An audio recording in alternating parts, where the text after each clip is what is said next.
Vista de la causa referida al rol 2671 del año 2014, requerimiento de inaplicabilidad por inconstitucionalidad deducido por la Corte de Apelaciones de Valparaíso respecto de los artículos 505, 505 bis y 506 del Código del Trabajo. Tiene la palabra el relator de la causa, don Sebastián López. Gracias, Presidenta. Mediante oficio de 3 de junio del año en curso, Fojas 1, y automotivado de 15 de mayo, también de 2014, a Fojas 58, la Corte de Apelaciones de Valparaíso requiere a esta magistratura un pronunciamiento respecto a la inaplicabilidad por inconstitucionalidad de los artículos 505, 505 bis y 506 del Código del Trabajo en causa sobre recurso de nulidad caratulada GART Service Seguridad Sociedad Anónima con Inspección Provincial del Trabajo, de que conoce dicho tribunal de alzada bajo el rol 39-2014. Las normas impugnadas se sitúan en el título final del libro quinto del Código del Trabajo sobre fiscalización, sanciones y prescripción y se refieren a la fiscalización del cumplimiento de la legislación laboral y su interpretación por la Dirección del Trabajo, a la clasificación de los empleadores en micro, pequeña, mediana y gran empresa según el número de los trabajadores y a las sanciones aplicables a la empresa en caso de infracción según su gravedad y el tamaño de la empresa. Al ser preceptos legales conocidos por el Tribunal y las partes, no serán reproducidos en esta exposición. Indica la Corte de Apelaciones de Valparaíso en su automotivado que la reclamante en la gestión pendiente, GART Service Seguridad, dedujo recurso de nulidad conforme al artículo 477 del Código del Trabajo en contra de la sentencia del Juzgado del Trabajo de Valparaíso de enero de 2014, estimando que en aquella se habrían infringido sus garantías constitucionales y en concreto las disposiciones contenidas en los artículos 6, 7 y 19, números 2 y 3 de la Carta Fundamental, por la aplicación precisamente en el fallo de los artículos 505, 505 bis y 506 del Código del Trabajo y que la misma empresa solicitó a la Corte requirente que pidiera un pronunciamiento a esta magistratura acerca de la inaplicabilidad de dichos preceptos legales. Luego, señala la Corte que conforme a lo dispuesto en el artículo 93, número 6, de la Carta Fundamental corresponde a esta magistratura determinar la inaplicabilidad de un precepto legal cuya aplicación en la gestión pendiente resulte contraria a la Constitución, en la especie respecto a las disposiciones constitucionales que GART Service estima conculcadas.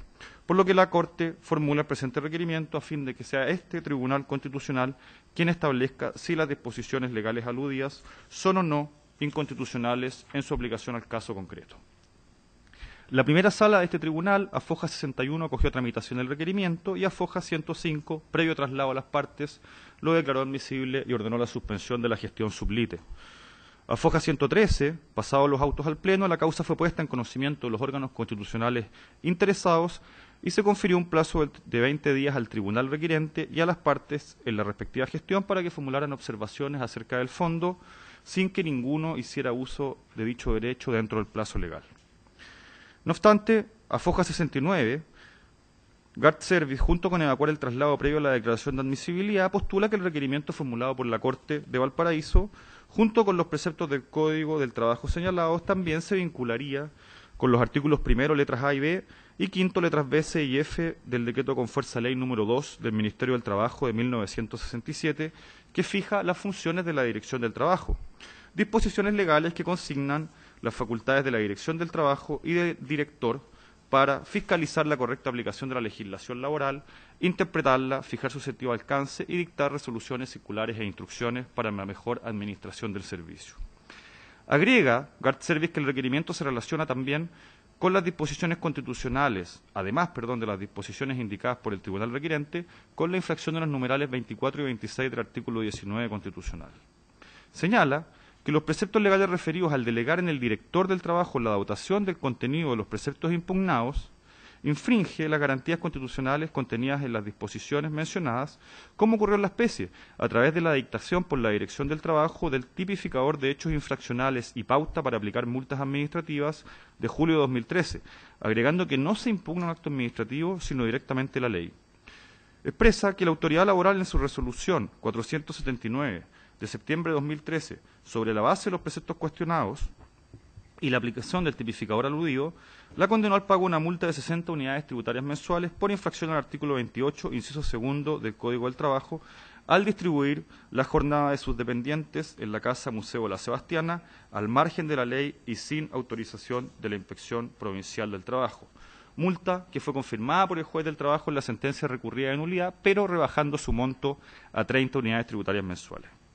Indica que la autoridad laboral ha fijado en uso sus facultades discrecionales otorgadas por los preceptos cuestionados un verdadero subsistema de responsabilidad objetiva, con una escala graduada de multas según el tamaño de la empresa, no contemplada por la ley, sino fijada por la autoridad, y que determina que el fiscalizador siempre aplique el máximo de la multa sin respeto del principio de legalidad y taxatividad de la conducta infraccional, ni de la culpabilidad como elemento necesario para la aplicación de la sanción, ni del principio de proporcionalidad en el quantum de las penas, todo en relación al ius puniendi estatal, acarreando en consecuencia, según estima, las infracciones constitucionales denunciadas a la igualdad ante la ley, al debido proceso, al derecho a propiedad y a la esencia de los derechos fundamentales.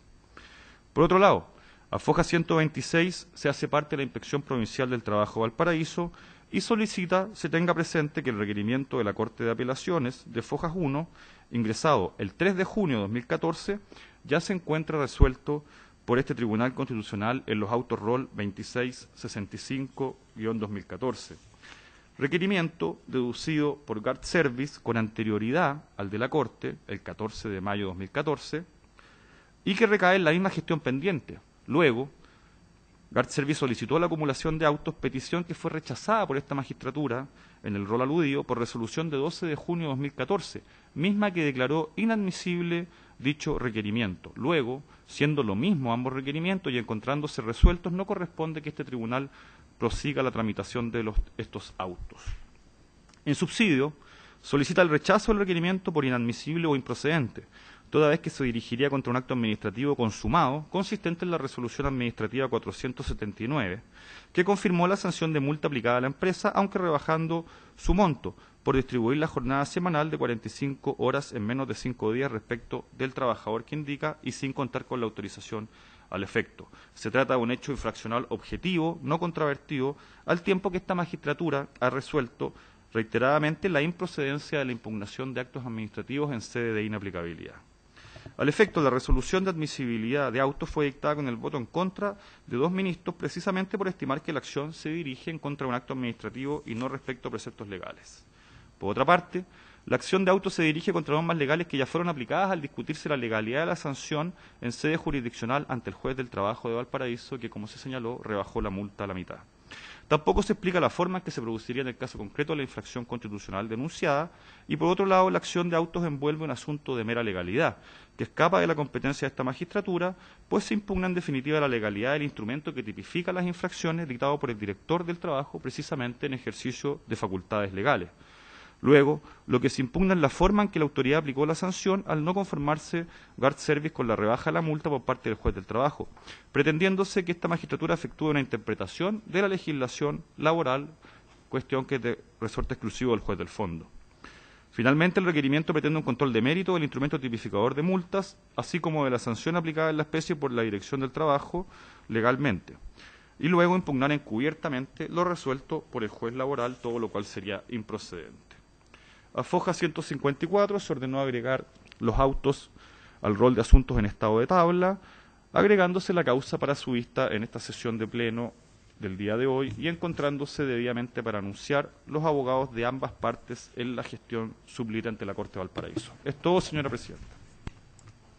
Señora abogada, señor abogado, ¿tienen ustedes rectificaciones o ampliaciones que agregar a la relación que hemos escuchado? No, señoría, muchas gracias. Muy bien. Se han anunciado para alegar, en primer lugar, Guard Service Seguridad Sociedad Anónima, que va a estar representada por el abogado don Juan Carlos Manríquez Rosales. Tiene 30 minutos, señor abogado, para su alegato. Su señoría excelentísima, señora presidenta, gracias por su venia. Adelanto desde ya y pido autorización para no utilizar todo el tiempo por el que me he anunciado para alegar, ya que eventualmente el asunto ha quedado bastante marcado por la relación que ha hecho el señor relator. Gracias, su señoría excelentísima. Antes de comenzar, una breve cita que puede servirnos para encuadrar qué es lo que traemos esta vez al estrado, que no es, sus señorías excelentísimas, cualquier caso. Es un caso extremadamente relevante e importante de aquellos en los cuales creemos muy humildemente se requiere una luz y un pronunciamiento de fondo de este excelentísimo tribunal. Recuerda la historia musical que una vez Mozart, todavía pequeño, reta a Haydn de la siguiente manera. Le dice: maestro, tú no serás capaz de tocar esta pieza. Toca Mozart, Haydn lo sigue y adivina con facilidad cuáles eran los acordes. Pero al llegar al final de la primera parte, le dice: Amadeus, esto es imposible. Cuando la mano derecha y la izquierda están en ambos extremos del teclado, no se puede seguir tocando. Le cede su lugar a Mozart. Mozart se sienta y aprieta la tecla que falta con la nariz. Sus señorías excelentísimas, el acorde quedó completo, y es porque el sistema jurídico, más allá de cómo nosotros lo podamos ver fragmentariamente en un caso concreto, y pretendamos ver sistemáticamente cuestiones digamos, sistémicas, de constitucionalidad o de legalidad o de mera cuestión reglamentaria, el sistema jurídico, al igual que en el ejemplo de Mozart y Haydn, es un sistema que se toca con todas sus teclas, y siempre hay maneras ingeniosas de terminar el acorde. Dicho eso, excelentísimas señorías, el conflicto que traemos al estrado es un conflicto novedoso e interesante, un problema de la modernidad, de las constituciones dinámicas, de cómo los sistemas jurídicos mutan y de cómo estos, y particularmente las cartas fundamentales, deben ser capaces de ser plásticas sin respetar y sin, traicionar sus líneas fundacionales, con aquellos valores imperantes en el momento en el cual la sociedad que la requiere, y particularmente como norma de directa aplicación, han de surtir su efecto concreto en los casos que han de resolverse al amparo de ese mismo sistema jurídico. Excelentísimas señorías, efectivamente este es un caso, como ya lo ha denominado el excelentísimo profesor de la Universidad Católica, don Francisco Walker, una de aquellas cuestiones de derecho penal laboral, o sea, aquellas en las cuales el sistema constitucional, el constituyente, le permite al legislador, y éste a su vez en sus distintos ámbitos de regulación, dictar ya sea leyes orgánicas y dentro de ellas facultades que permiten detallar aquellas cuestiones que el ámbito especial de regulación puede hacer, y particularmente la autoridad, a través de actos administrativos como los reglamentos y otros, pero siempre teniendo en cuenta que esa delegación no puede hacerse sino conforme a la Constitución, esto es, una juridicidad con un apego positivo expreso a la Constitución, y en segundo lugar, en la medida que esas leyes, que puedan incluso estimarse competenciales, respeten a su vez los límites de la Constitución. Vale decir, la Constitución no puede permitir al legislador dictar leyes contra la Constitución, y las leyes dictadas contra la Constitución evidentemente no pueden recibir aplicación. Y si eso es así, la norma competencial que le permite a la autoridad interpretar la ley en un conflicto de legalidad infraconstitucional o detallarlo a través de actos administrativos, tampoco puede recibir efectivamente aplicación, so pena de pasar por encima de la supremacía constitucional, puesto que esto sería una petición de principio, una negación en sí mismo, esto es, declarar la vigencia de la Constitución para luego negarla con el ordenamiento jurídico de aplicación, lo cual es intolerable en un Estado social y democrático de derecho, en lo que se ha denominado, derechamente, un derecho con apego a la Constitución moderna y vigente, esto es, un Estado de derecho definitivamente respetuoso de la supremacía constitucional. Excelentísimas señorías, el caso en concreto que aquí se presenta es el siguiente. Efectivamente, como lo hemos visto, la ley orgánica constitucional de la Inspección del Trabajo, particularmente en los artículos que, si se me permite, solo citaré a título de referencia, sus señorías excelentísimas, esto es, los artículos primero, letra A, letra B, el quinto letra B, el quinto letra C y el quinto letra F del decreto con fuerza de ley 2 de 1967, que ha referido el señor relator, permiten a su vez a la Dirección del Trabajo dictar normas por las cuales puede interpretar la ley, hacerla cumplir, particularmente la ley laboral, y aplicar sanciones. Esas normas no pueden sino ser entendidas en su contexto con otra ley, con otro precepto legal. De ahí que digamos y adelantemos que no estamos atacando un acto administrativo, que son los artículos 505, 505 bis y 506 del Código del Trabajo.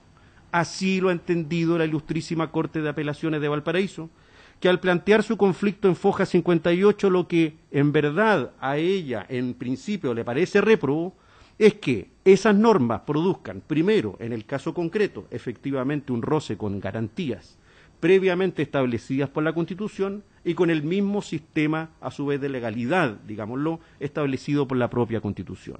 ¿Por qué? Porque la Corte atisba que ese sistema de esas leyes no se ajustan a los límites que la Constitución le ha puesto en dos márgenes de cuestiones. Primero, en lo que dice relación con el uso del ius puniendi estatal en el ámbito laboral, esto es, la capacidad administrativa sancionadora de la Dirección del Trabajo para sancionar y juzgar aquellas faltas que, reitero, dice la norma, del Código del Trabajo, comillas, carecen de otra sanción especial diversa, esto es lo que se conoce como normas residuales o de captura, a virtud de los cuales será el administrador aquel que, conforme a la ley a su vez conforme a la Constitución y respetando sus límites, deba decir de qué falta estamos hablando, cuáles son los criterios de proporcionalidad que ha de respetar para evitar excesos. Tercero, cuál es la tipicidad mínima que ha de respetarse para darle certeza y seguridad jurídica al administrado.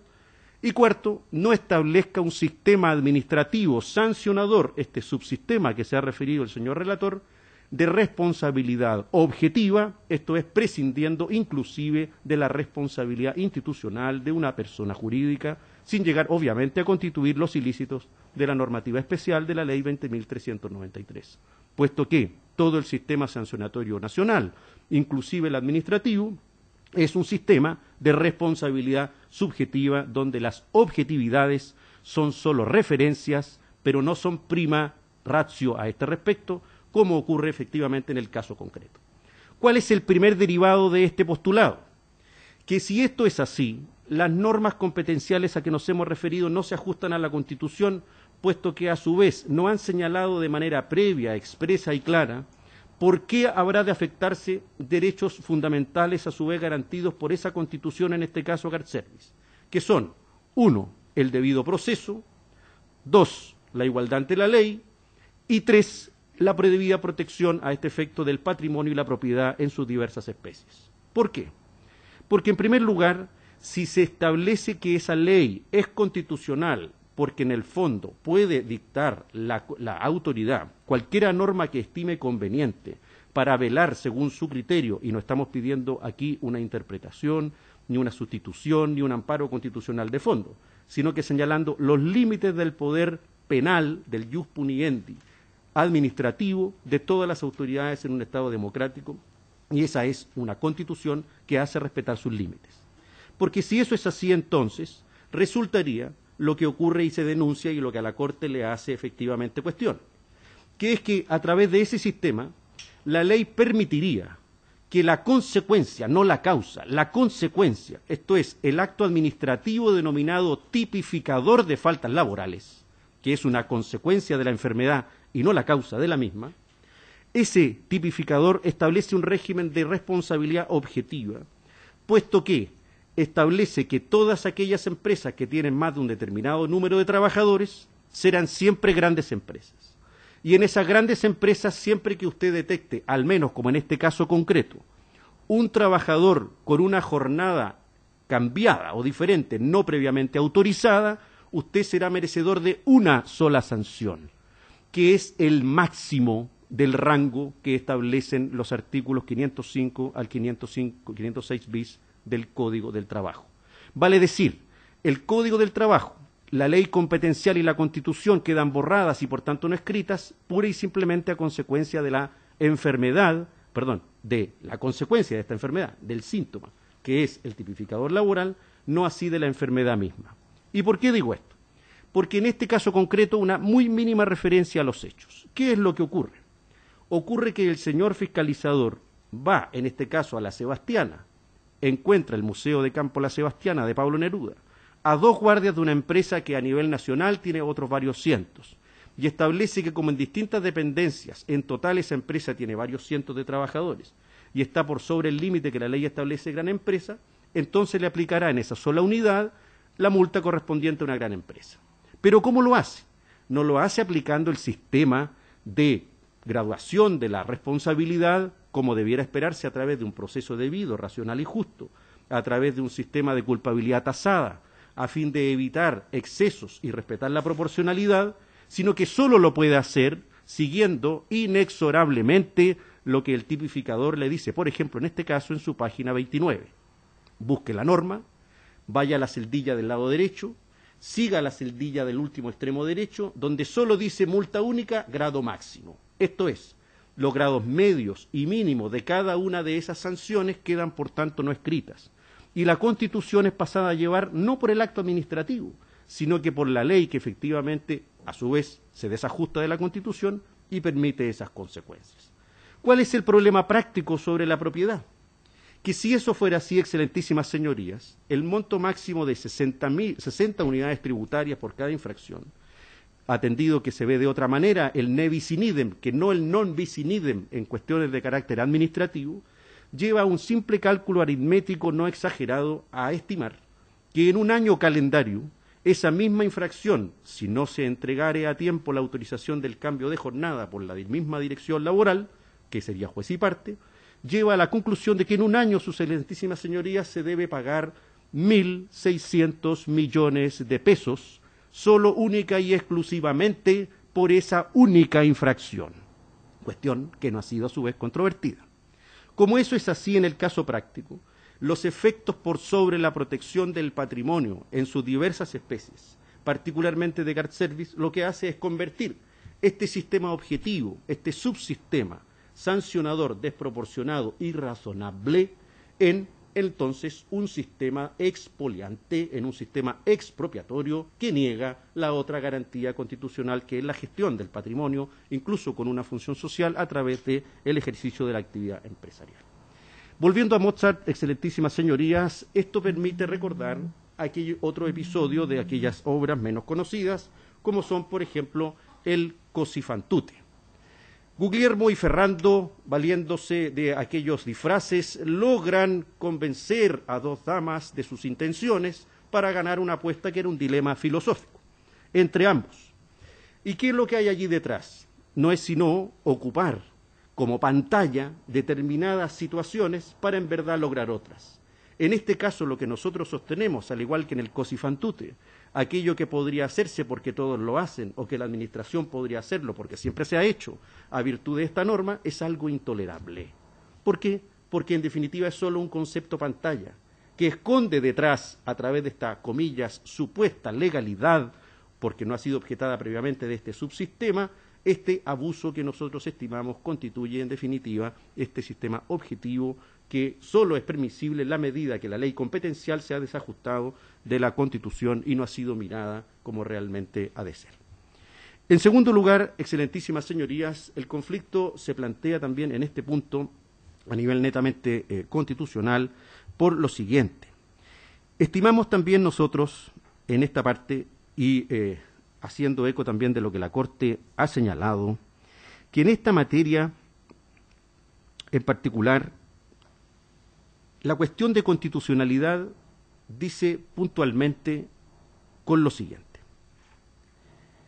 Efectivamente, los colegas y apreciados colegas contradictores han adelantado las posibles debilidades que tiene lo que la Corte duda y lo que esta parte ha apoyado.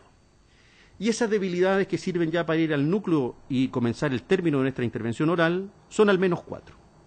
La primera, dicen nuestros colegas, es que la gran debilidad de esta petición, requerimiento o bien esta ayuda o apoyo que podríamos nosotros solicitar, iría dada porque el precepto legal, entiéndase las normas de la Inspección del Trabajo, las normas del Código del Trabajo y aquellas que regulan la cuantía de la multa, se habrían ya aplicado. Y se habrían aplicado tanto por la autoridad administrativa cuanto por la autoridad judicial. Y por eso nosotros buscaríamos sustituir en su mérito, con una suerte de amparo, lo que han resuelto esos otros tribunales o buscar una interpretación. Eso no es así. Y no es así porque la norma aún no recibe aplicación. La norma está precisamente cuestionada en un proceso que está pendiente, donde la cuestión infraconstitucional y de juridicidad, esto es, de legalidad, mejor dicho, infraconstitucional, está pendiente, porque el objeto de ese debate es otro. El objeto de ese debate es la extensión que le puede dar el juez del fondo al concepto de gran empresa, hasta dónde llega y cómo se interpreta. Ese es el conflicto de legalidad que no hemos traído aquí, porque no podemos pedirle a su señoría excelentísima algo que sabemos el tribunal ha dicho reiteradamente no puede hacer. La segunda cuestión es que, relacionada con esta sería lo que nosotros planteamos una mera cuestión de legalidad encubierta. Hemos señalado ya que no es así, porque efectivamente lo que permiten estas normas es un subsistema de sanción de derecho penal laboral absolutamente desajustado de la Constitución, sin culpabilidad, sin proporcionalidad. No hemos atacado un acto administrativo y el asunto tampoco se encuentra resuelto, sus señorías excelentísimas. Y no se encuentra resuelto porque en el asunto anterior promovido por parte interesada, que éramos nosotros, la admisibilidad fue resuelta también en una votación dividida. Pero allí no se hizo ni se podía hacer en una cuestión previa como la admisibilidad una decisión de fondo. Y porque el enfoque que le da la Corte de Apelaciones de Valparaíso es sutilmente distinto, pero es diferente. Lo que le interesa a la Corte es precisamente si la Corte puede o no necesariamente tener que entender de que manteniéndose esas normas puede producir un efecto anticonstitucional al sancionar de esa manera un caso concreto. Y segundo, si la Corte puede o no tolerar cualquier efecto sobre el patrimonio, en este caso de un justiciable. Entonces lo que la Corte razona es que si esas normas son extraídas del tracto lógico para poder resolver esa situación concreta, entonces la aplicación directa será de la Carta Fundamental al caso concreto y allí se podrán hacer aplicación de esos principios generales de interpretación constitucional. Aquí me quiero quedar, sus señorías, sucintamente para cerrar un punto.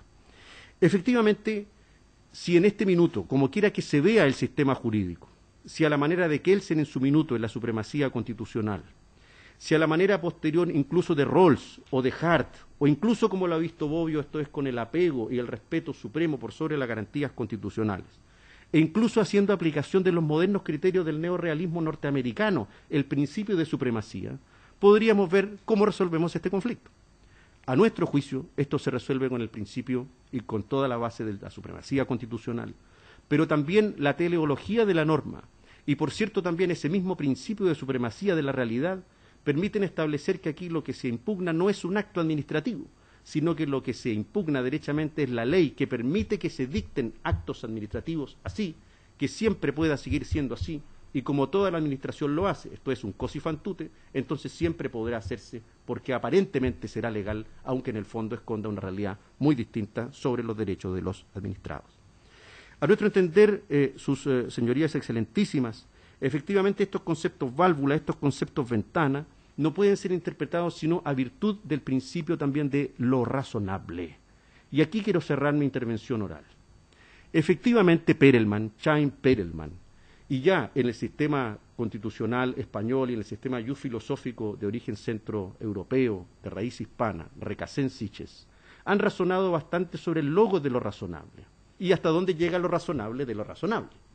Pues bien, ¿es razonable entonces en un sistema democrático, de un Estado democrático de derecho con supremacía constitucional, entender que en un análisis ex post, esto es de atrás hacia adelante, la administración lo tiene todo permitido pura y simplemente porque un aparente examen de legalidad formal intermedio permitiría que esos actos administrativos a su vez no sean cuestionados por la jurisdicción constitucional? Es cierto que el sistema chileno no lo permite, pero sus señorías excelentísimas también, en ya no pocos fallos, han establecido, a través de su misma jurisprudencia, que hay casos en los cuales las normas que van a afectar derechos o garantías que la Constitución asegura respecto de determinados administrados, precisamente aquellas en las cuales el constituyente le permite al legislador, le delega competencias y establece potestades reguladoras más cerradas, más abiertas, precisamente aquellas deben señalar ex ante con toda claridad, precisión, qué derechos van a afectar y por qué, a fin de que el sistema se balancee y en definitiva se toque como este piano con todas sus teclas. Termino, sus señorías excelentísimas, simplemente diciendo que para nosotros el conflicto de constitucionalidad es claro, la Corte así lo ha visto y efectivamente es un tema que a nuestro juicio requiere las luces del excelentísimo tribunal, en primer lugar, respecto de lo que dice relación con la proporcionalidad, con la prohibición de excesos como su principio, en segundo lugar, respecto de efectivamente lo que ha de ser una interpretación dinámica, moderna de la Constitución en base a este logo de lo razonable, que a nuestro juicio fija límites también para cualquier actuación punitiva de las leyes, incluso aquellas que permiten derivar actuaciones que terminen en modelos sancionatorios.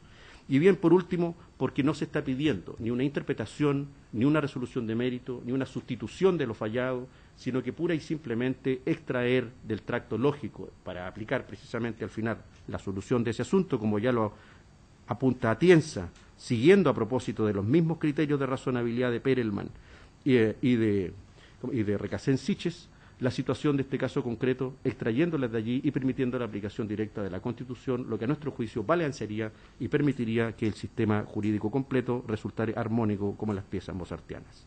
Es todo, señoría. Tiene la palabra a continuación, por la Inspección del Trabajo de Valparaíso, la abogada señora Daniela Tamayo Infanta, por 30 minutos también. Con la venia de su señoría excelentísima, solicito sea rechazado el recurso de inaplicabilidad por inconstitucionalidad planteado por la Ilustrísima Corte de Apelaciones de Valparaíso. En forma previa, su señoría, realizaré y diré palabras más jurídicas, más laborales, porque me declaro incompetente en música. Efectivamente, su señoría, la Ilustrísima Corte de Apelaciones ha planteado un problema o un supuesto problema de inaplicabilidad por inconstitucionalidad respecto de la causa que se encuentra pendiente bajo el rol 39/2014 y que fuese tramitada bajo el RIT I 135/2013 tramitada en el Juzgado de Letras del Trabajo de Valparaíso. Dicho requerimiento realizado por esta Ilustrísima Corte de Apelaciones ingresó a este excelentísimo tribunal el 3 de junio de este año. No obstante ello, fue admitido a tramitación con votos en contra por alguno de los señores excelentísimos.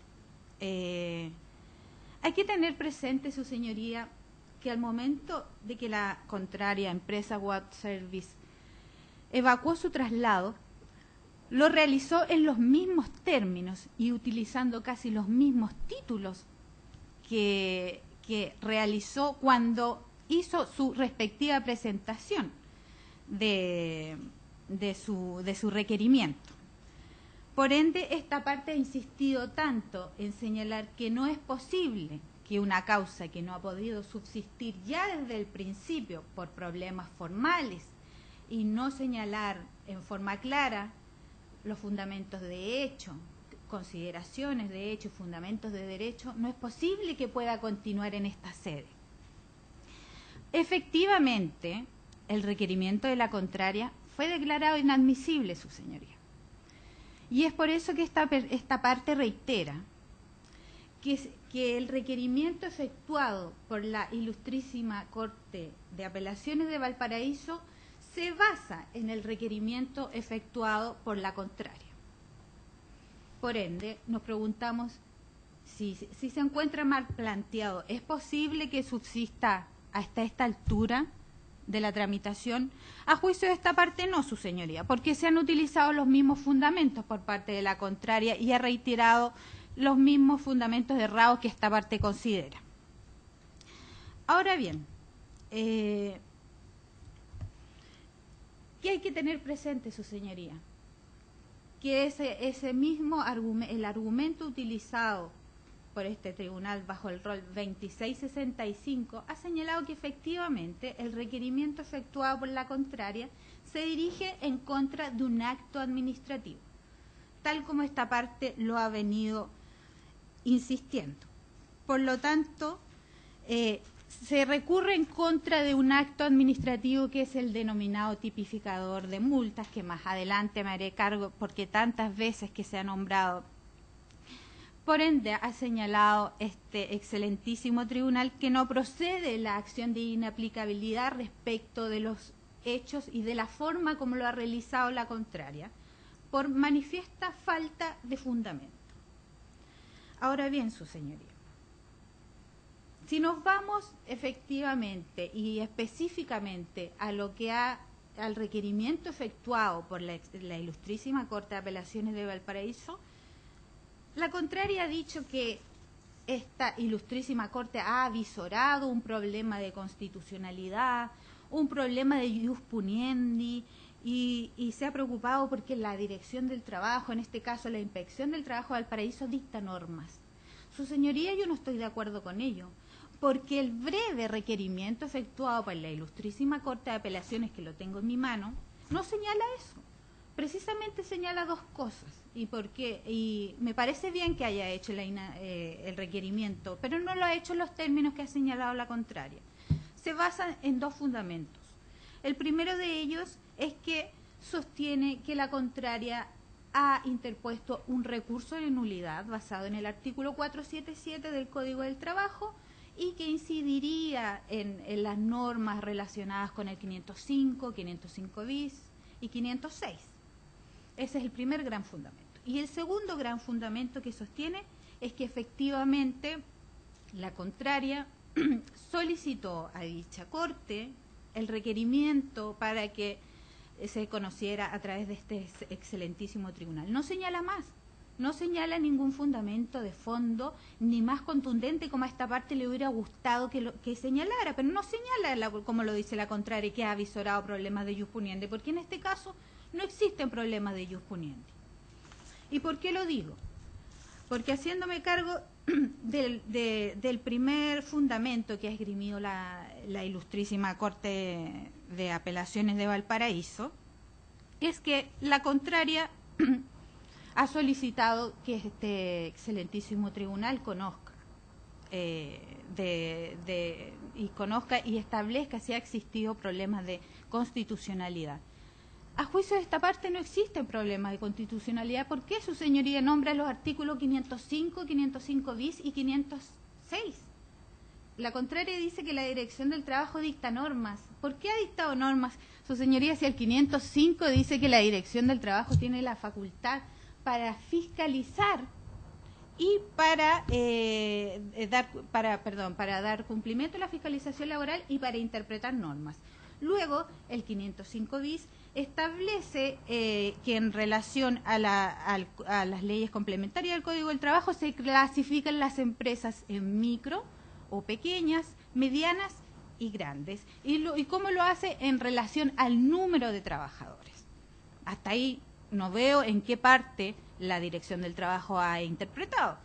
Y el 506 señala que además, en razón de esa tipificación o esa clasificación de empresas, se van a multar de conformidad de 1 a 10 UTM, si eso es una micro o una pequeña empresa, de 2 a 40 si es una mediana empresa, y de 3 a 60 UTM si es una gran empresa. Y ese es el problema. El problema es que la contraria dice que esta parte, o la parte a la que yo represento, ha interpretado y ha dictado normas porque ha ocupado el tipificador de multas para cursar. Su señoría, el tipificador de multas es un manual creado por una circular de conformidad a las facultades que le confiere el DFL número 2 de la Dirección del Trabajo en virtud de su artículo 5, letra F, que ordena las más de 800 multas que existen y que el fiscalizador, por razones obvias, no puede saberlas. Pero ¿qué hace en el caso concreto? No cursa una multa superior a la que señala el Código. Eso sí que sería inconstitucional, por favor. Cuando se cursó la multa, que es una multa grave, en virtud del artículo 28 del Código del Trabajo, por distribuir la jornada de los trabajadores en menos de 5 días, o sea, los trabajadores estaban prestando servicios 12 horas diarias, se cursa la multa y el fiscalizador efectivamente, con el dedo seguramente, señala, efectivamente se puede cursar porque es una gran empresa. Pero eso no lo ha inventado el fiscalizador, su señoría. La empresa consta con 1.766 trabajadores aproximadamente y no podemos decir, por favor, que es una micro o una pequeña empresa eso. Sería irrisorio. Eso es una gran empresa. Y no es una gran empresa porque lo señalamos nosotros. Es una gran empresa porque lo señala el código en el artículo 505 bis y 506, su señoría. Y en razón de ello se cursó la multa por 60 UTM. En consecuencia, su señoría, ¿por qué hablamos del tipificador de multas si el tipificador de multa no ha inventado ni ha descubierto América, su señoría? Es para que el fiscalizador tenga, como se podría decir coloquialmente, una ayuda a memoria. Un fiscalizador, ni cualquiera, creo, ni yo, podría aprenderme 900 multas. Por ende, lo que dice la contraria es absolutamente fuera de lugar, su señoría. Ahora bien, insisto, a mí me parece, no sé a dónde se podría avisorar los problemas de constitucionalidad, su señoría. Esta causa ya desde el principio ha comenzado con falencias. En su demanda, la contraria sostiene que solicita que se deje sin efecto la multa o se rebaje. Y a eso accedió la juez de la instancia, accedió, bajó la multa a 30 UTM. Y accede no porque se encuentra mal cursada o porque se habría ocupado un tipificador de multa, sino que señala efectivamente, el fiscalizador ha cursado bien la multa dentro de los parámetros, pero ella considera que no obstante, la rebaja de conformidad perdón, al mérito de los antecedentes y la rebaja a 30 UTM. En consecuencia, si es la propia juez de la instancia la que ha accedido a lo solicitado por la contraria, ¿cómo es posible luego solicitar un recurso de nulidad e insistir más allá en problemas de constitucionalidad que no se ven por ninguna parte? Es más, su señoría, habrá que solo ver el recurso de nulidad, que no es posible que prospere. Uno de los fundamentos que señala la Ilustrísima Corte de Apelaciones es que la contraria ha sostenido que se vulneraría el artículo 477 del Código del Trabajo y lo relaciona con el 506, con el 505. Su señoría no tiene nada que ver, perdone la expresión coloquial, nada que ver. O sea, su fundamento es que se habría retrasado porque no le habrían dado la autorización para seguir un régimen de jornada excepcional. Su señoría, eso es una excusa, La contraria, y también el juez de la instancia estableció como ha hecho pacífico, que no se discute que infringió la normativa laboral, no se discute. El problema de él es que se señala que se excedió en lo que señala la multa. Pero si la multa lo señala el código, no lo señalamos nosotros. O sea, ¿de dónde puede existir el problema constitucional? Su señoría, además, perdón, pero insiste, fue la contraria la que optó por el procedimiento de reconsideración. El procedimiento de reconsideración de multas, establecido en el 511 y en el 512 del Código del Trabajo, es un procedimiento más acotado, es un procedimiento que le dice, usted alega este procedimiento por dos causales. Primero, si cumple con la normativa, me acredita que cumplió con la normativa, o dos, si acredita que existió un error de hecho al cursar la multa. No optó por el procedimiento de reclamación de multas donde efectivamente se hubiera explicado tal vez atendió el mérito de antecedentes, se hubiera rebajado más la multa, pero acá él alega error de hecho. El error de hecho es si existió o no existió los hechos que dieron lugar a la multa. Y si es la contraria la que reconoce que es efectivo, ¿cómo podría decirse que existió un error de hecho? Por lo tanto, si no existió error de hecho, no es posible acoger lo que la contraria plantea. Por lo tanto, su señoría, hay que acotar bien. La jurisprudencia reiterada ha establecido que si se alega un procedimiento o si se alega otro, son hechos y procedimientos distintos. Por lo tanto, la contraria mezcla una serie de cosas que no vienen al caso. Su señoría, en el caso de la especie no es posible y no existirá un problema de constitucionalidad. ¿Y por qué? Porque el tipificador, insisto, el tipificador de multas no es el que en virtud de él se ha cursado la multa. Se ha cursado la multa en virtud de lo que señalan los artículos tantas veces nombrados por esta parte. Ahora bien, su señoría, perdón. Insisto, la contraria, además, sostiene, bajo los mismos fundamentos que ya alegó en su primer momento, una serie de situaciones que no son efectivas y que no es posible establecer por aquello un problema de inaplicabilidad por inconstitucionalidad.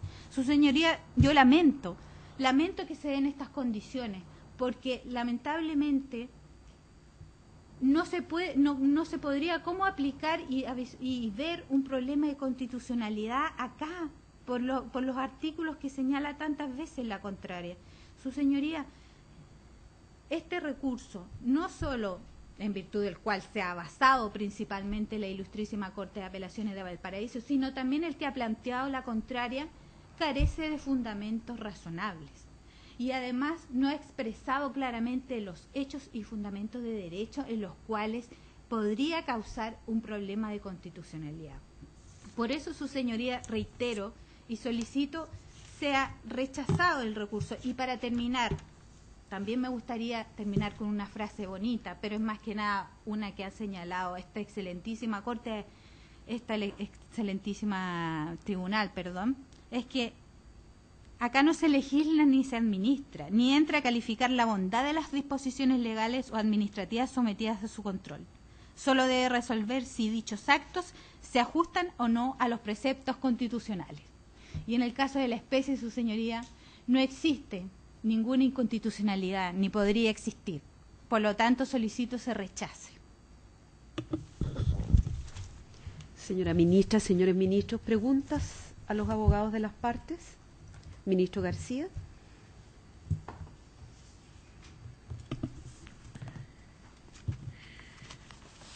Yo quisiera que, si se puede pronunciar ambas partes sobre estrictamente el requerimiento judicial de la Corte de Apelaciones, en el sentido de identificar cuáles son los derechos o garantías infringidos, porque la foja 58 de este proceso se sostiene que se infringen sustancialmente los derechos o garantías de los artículos 6, 7 y 19, números 2 y 3 de la Constitución Política.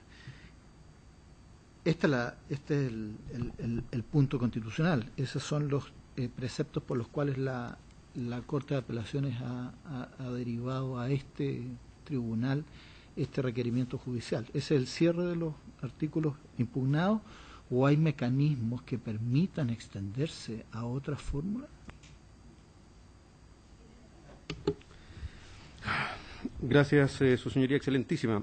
Efectivamente, debemos reconocer, al menos en lo que dice relación con nuestro conocimiento en esta materia, que aquí hay dos posturas muy claras y a veces encontradas. Una, que el asunto a resolver es única y exclusivamente aquel que sea traído al marco del tribunal, o la otra, aquella que incluso el tribunal, dentro de la esfera de sus competencias, pueda resolver por asuntos que incluso no se hubieran planteado específicamente en el requerimiento, pero que el tribunal durante su tramitación determine como un conflicto de constitucionalidad.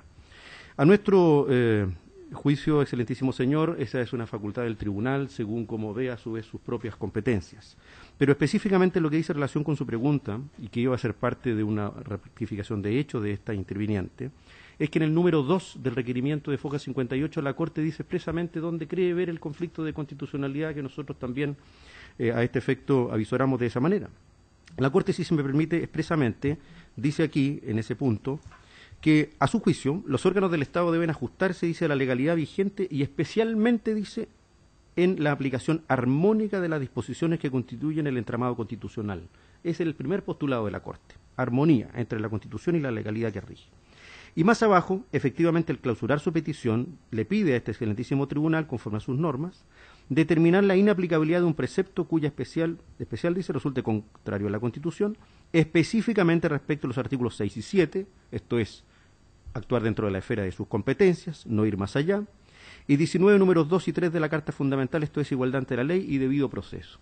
A nuestro juicio, en el número 3, efectivamente del artículo 19, es donde están las reglas a este efecto definitorias y estructurantes de un debido proceso racional y justo. Un proceso no puede ser sino racional y justo en la medida que respeta, a nuestro entender, al menos 4 conceptos.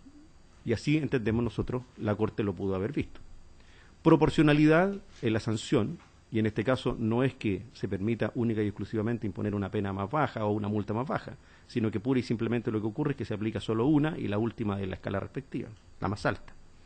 Lo segundo es que efectivamente ese procedimiento no aparece racional ni justo porque establece un régimen de responsabilidad objetiva, más allá independiente de las situaciones de facto que le pueden dar origen a cómo se cometió o no una infracción. De allí entonces se vulneraría las bases de la culpabilidad que forman parte también de un debido proceso y de un proceso sancionatorio de carácter administrativo.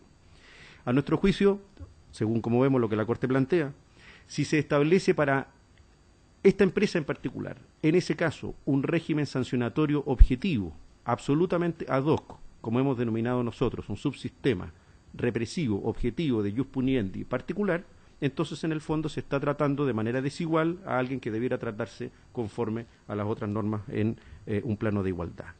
La alusión, entendemos, de los artículos 6 y 7 a la Carta Fundamental, que no la hicimos nosotros, sino que es de la Corte, entendemos porque las facultades de todo órgano no pueden superar, obviamente, los límites que la Constitución le establece.